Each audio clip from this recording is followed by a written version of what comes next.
Night 2 மணிக்கு சாராயம் குடிச்சதுனால வயிறு வலிக்குது, குடல் பெரட்டுது, தலையை பெரட்டுது. என்ன சொல்றேன்னு தெரியல. கண்ணு கேட்கல, காது கேட்கலன்னு சொன்னிச்சு.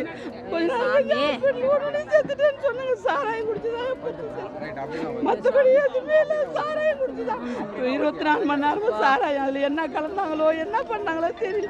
என் புருஷனுக்கு வேறு எந்த இதுவுமே கிடையாது. 2 மணிக்குலேருந்து வயிற்று பெரட்டுது, கொலையை பெரட்டுது, கண்ணு வலிக்குது. கண்ணே எனக்கு தெரியல, காதே அப்படின்னு தான் சொல்லி கடைசியில பார்த்தா நாங்க நல்லா தான் இருக்குதுன்னு நினைச்சோம்.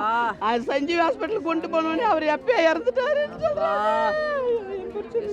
சாராயம் குடிச்சு என்ன மாதிரி யாருக்குமே இது மாதிரி ஆகக்கூடாது. எந்த பொண்ணும் பாதிக்கப்படக்கூடாது. இதுவே என்னோட கடைசியா இருக்கட்டும். எந்த பிள்ளைகளும் இது மாதிரி அனாதி ஆகக்கூடாது. அப்ப இல்லாத பிள்ளைகளும் ஆகக்கூடாது.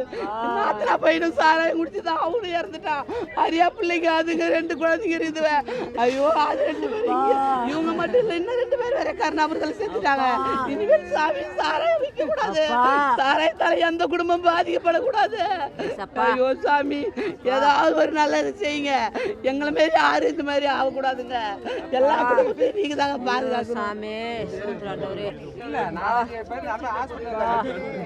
சாமி 12 மணிக்கு வயிறு எரியுதுன்னு கண்ணு தெரிய மாட்டேங்குதுமா, கண்ணு தெரிய மாட்டேங்குதுமா. நீ ஏன்டா பையா குடிச்ச அப்படின்ட்டு இதுக்கு நடந்துக்கிட்டு மணி 12 மணிக்கு ஆஸ்பத்திரிக்கு சிகிச்சை கொண்டு போனேன்.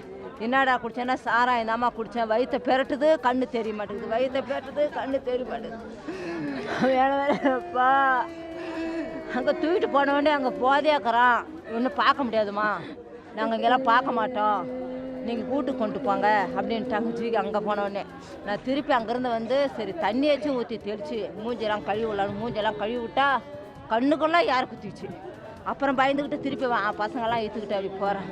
இந்த சாராய கடை ஒழிக்கணும் சாமி, நீங்கள் தான் எங்களுக்கு திருப்ப சொல்லணும்.